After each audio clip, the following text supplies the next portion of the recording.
All right, this is the Week 7 press conference with starting quarterback Fernando Mendoza prior to Cal's trip to number 22 Pittsburgh on Saturday in Pennsylvania. We'll go ahead and get questions started with Jake Curtis from Cal Bears on SI. Go ahead, Jake.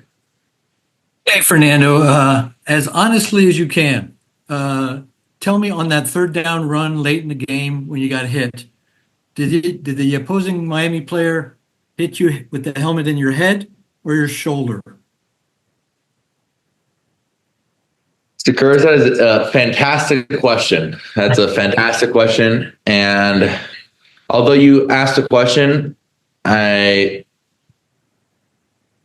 told, not for my own liking, but although it's frustrating, I cannot comment on that topic from higher up. However, like I said, it is frustrating.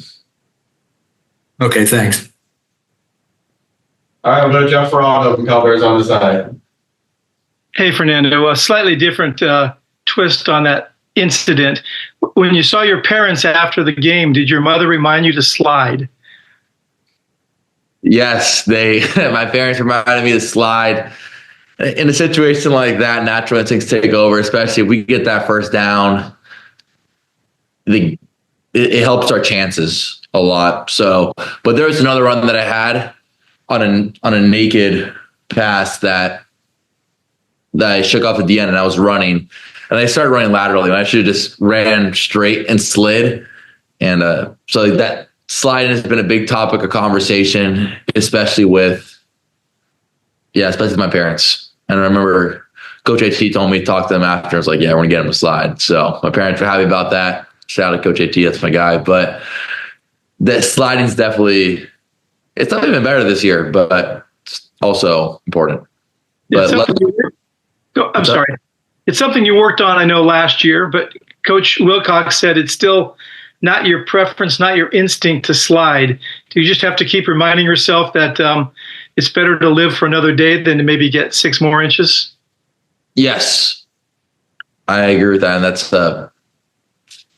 and what you said, live for another day or get 6 more inches. And that's the honest truth behind it. And live another day is always a better option. It's in the moment, it doesn't seem like that, but it's such an obvious answer. So that's something I've definitely been working on and work on sliding. All right. Thanks, Fernando. Thank you. All right, Steve Bronner, there's a Chronicle. Fernando, how you doing? Doing good. How you doing? Good.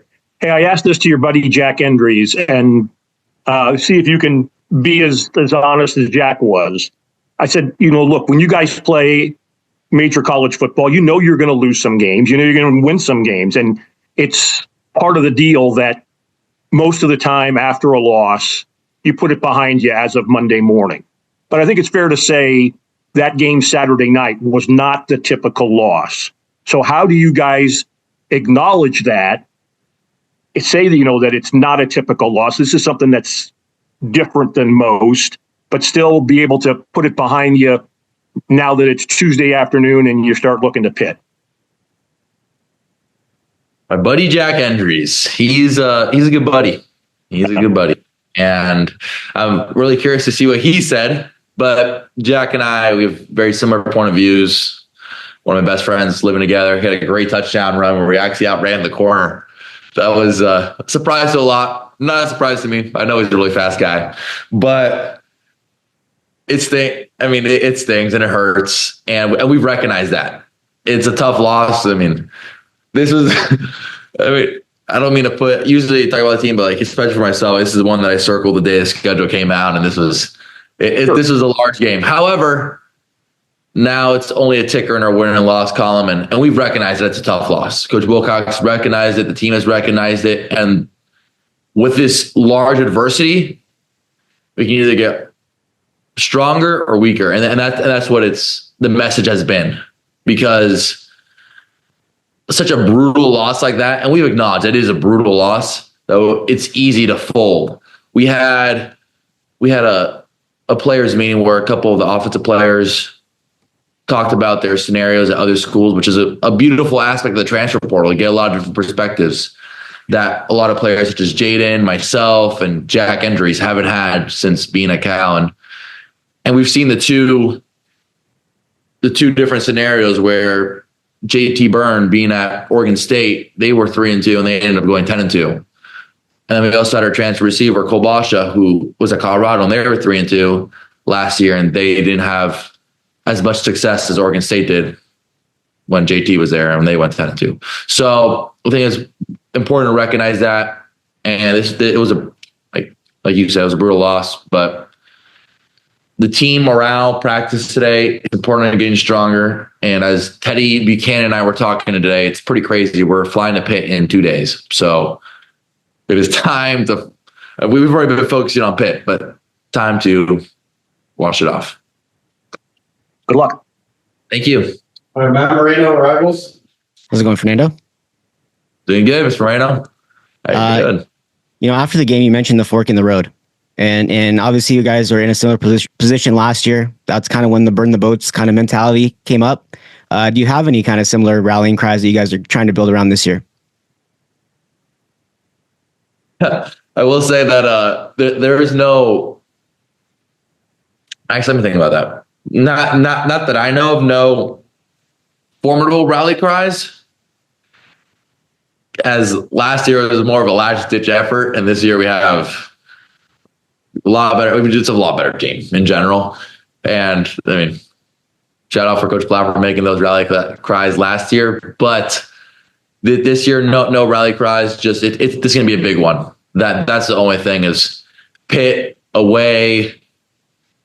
They're 5-0, and this is a real test, as they're a great opponent, and we can really showcase what we can do against these guys. And then I wanted to ask about Chandler. Obviously, he came in the game. Coach Blesh sounds like it could be something that comes up a little bit more. What was it like to kind of see him have success, and what kind of does that add, that element of having someone like that who is versatile and can run plays and get things done on the ground? To what does that mean to you guys on offense? Yeah, it was great to see him go there when Jack had ran. I think it was like the 9-yard line. See him punch it in there. I mean, that was great. We're scoring. I'm happy.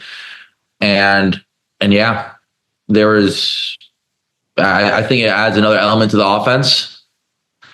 And Coach Blesh is the offensive coordinator, and he makes the decisions, so he knows what's best for everybody. So I'm glad. As long as you're scoring, I'm glad. All right, go back to Steve. Hey, Fernando, what distinguishes Pitt's defense from what you've seen on video for the past couple of days? Yeah, their defense, they pressure a lot. They pressure extremely well, and they run really well. Whenever you turn off the tape, they always have 9 guys, 8 guys around the ball.